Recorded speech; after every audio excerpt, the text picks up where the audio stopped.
अस्सलाम वालेकुम dear students, मैं हूं आपका टीचर राजा जवाद अहमद मीरभर और आप देख रहे हैं मेरा यूट्यूब चैनल राजा जवाद अहमद मीरभर। आज हम चैप्टर नंबर 3 की एक्सरसाइज 20.6 उसका क्वेश्चन नंबर 1 करने जा रहे हैं। अब क्वेश्चन नंबर 1 में 3 पार्ट हैं, तो पहले 2 हम इसी बोर्ड पे करेंगे, फिर अगला जो है दूसरा हम इसको मिटा के फिर करेंगे।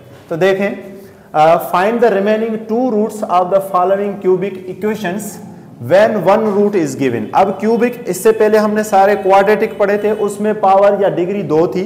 अब जैसे ही क्यूबिक आ गया तो यहां देखेंगे कि क्यूब यानी कि 3 डिग्री होगी, यहां भी देखेंगे तो क्या होगा 3 डिग्री होगी। अब इसने कहा है कि 1 रूट गिवन है, तो 1 रूट अगर आप देखें तो क्या है, ये x बराबर 1 और इसकी जो 1 रूट है वो क्या है x बराबर 3। तो 2 रूट और हमें मालूम करनी है, तो वो हम किससे मालूम करेंगे, वो हम मालूम करेंगे साइनथेटिक डिवीजन से। किससे मालूम करेंगे, साइनथेटिक डिवीजन मेथड से। तो सॉल्यूशन हम करते हैं साइनथेटिक डिवीजन मेथड। तो कोई मसला नहीं है, बहुत ही प्यारा सा नन्हा सा एक मेथड है, हम उससे इंशाल्लाह इसको कर लेंगे साइनथेटिक मेथड यूज करके। देखें, अब साइनथेटिक मेथड क्या कहता है कि यहां देखें एक्स क्यूब की वैल्यू क्या है 2, तो हम 2 लिखेंगे।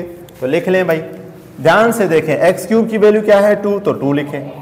अच्छा जी, एक्स स्क्वायर की वैल्यू क्या है, कुछ नहीं है तो 1 होता है, और 1 के साथ हम क्या लिखेंगे -1, तो लिखें -1।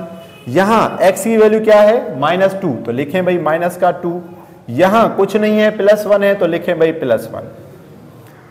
अगेन देखें हमने क्या किया कि एक्स क्यूब जो है उसके साथ जो भी कोफिशिएंट है वो हमने लिखा, एक्स स्क्वायर के साथ कोफिशिएंट नहीं है तो हमने 1 लिखा, और साइन माइनस है तो माइनस, एक्स के साथ कोफिशिएंट -2 है तो -2, और कांस्टेंट 1 है तो 1। अब हम करेंगे क्या, इसको हम डिवाइड करेंगे इस 1 के साथ। तो ये जो 1 है x बराबर 1, इसको यहां हम डिवाइड करेंगे। तो आइए इसको हम डिवाइड के लिए इस्तेमाल कर लेते हैं।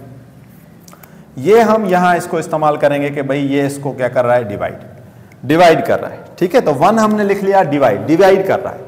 अब डिवाइड का पहला रूल यहां ये है कि ये जो 2 है ना, ये 2 ये सीधा नीचे आएंगे। बस ये चीज आपको याद होनी चाहिए कि ये जो 2 है ये हम सीधा नीचे ले आएंगे। ठीक है, देख लें, ये जो 2 है वो हम सीधा नीचे ले आए, यानी 2 जो है वो सीधे के सीधे नीचे। बस कुछ भी हमने इसको नहीं किया, जैसा था वैसे इसको नीचे लेके आए। ठीक है, ये आपको याद रखना है। अब देखें, 1 को 2 के साथ मल्टीप्लाई करेंगे, 1 को 2 के साथ मल्टीप्लाई करेंगे तो आंसर क्या आया 2।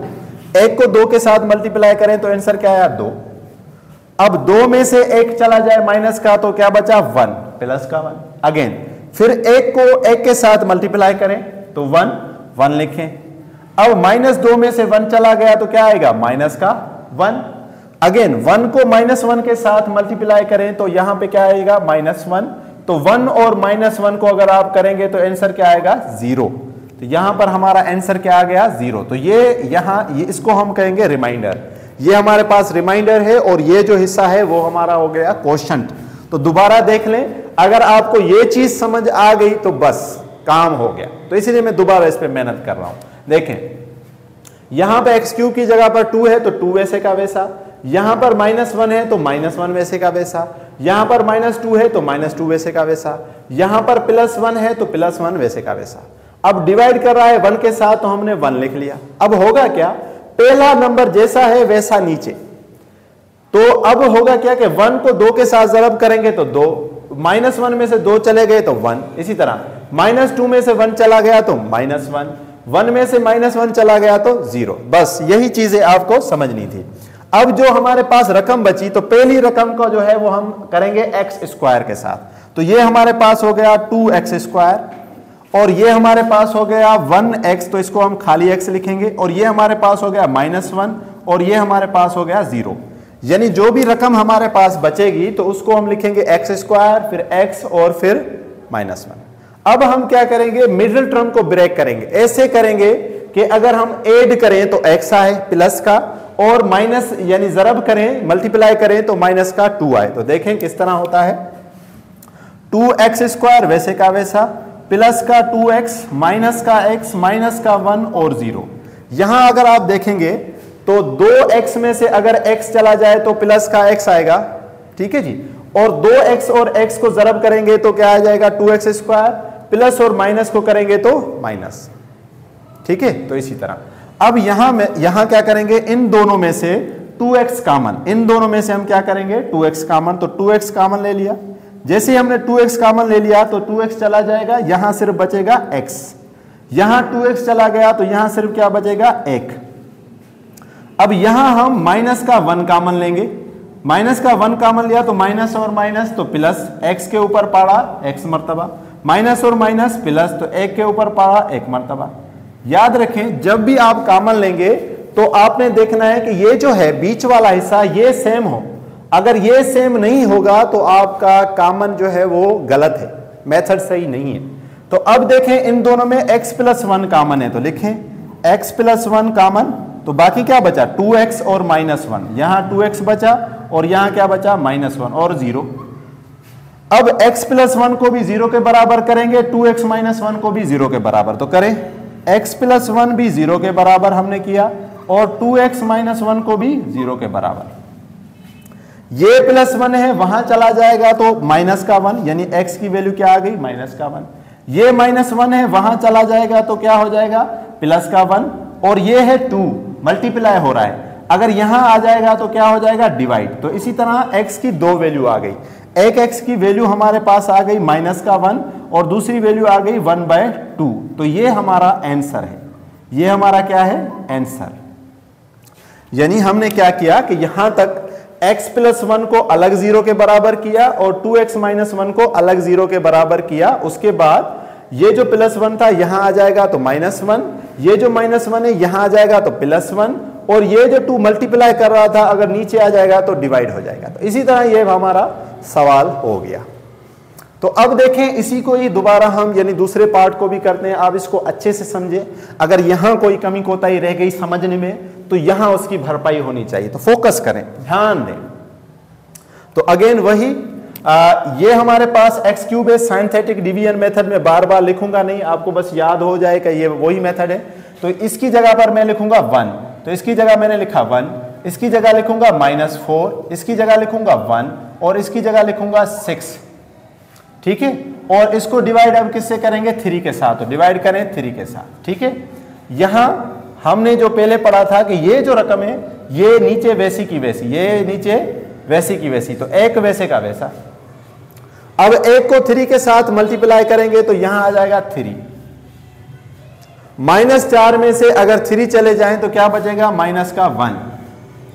अब -1 जो है वो 3 के साथ मल्टीप्लाई करें तो हो जाएगा माइनस का 3, -3 में से एक प्लस का चला जाए तो क्या बचेगा माइनस का 2, तो -2 को अगर 3 के साथ करेंगे तो क्या होगा माइनस का 6, तो 6 में से 6 चले जाएं तो क्या आंसर आएगा 0। तो ये हमारे पास हो गया रिमाइंडर और ये हमारे पास हो गया क्वेश्चन। अब यहां क्या करेंगे, ये हमारे पास जो 1 है इसको x² लिख लेंगे, ये है माइनस तो माइनस का x लिखेंगे, 1 नहीं लिखते, और ये -2 और ये किसके बराबर है 0 के।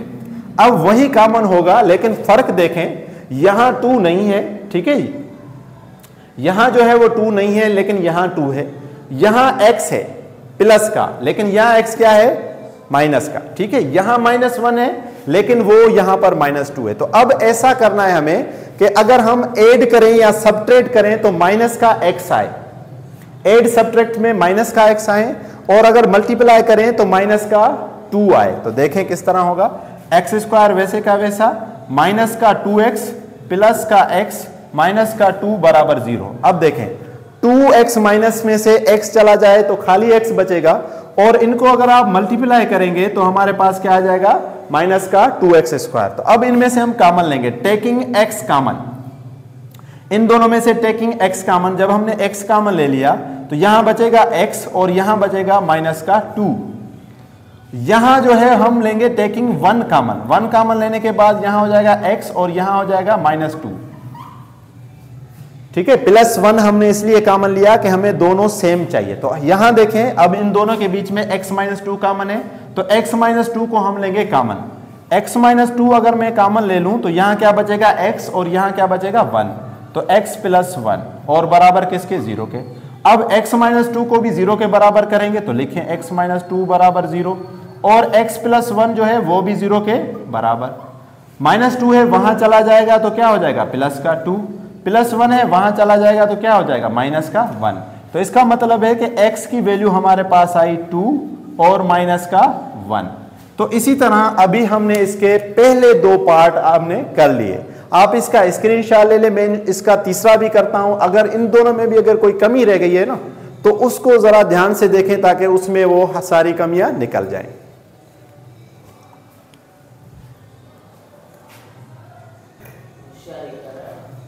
चलें जी, तीसरा सवाल देखें, बहुत ही आसान और इजी है इसका तीसरा पार्ट। यहां हम क्या करेंगे, यहां इन्होंने एक और चीज की है, उसको जरा समझ लें।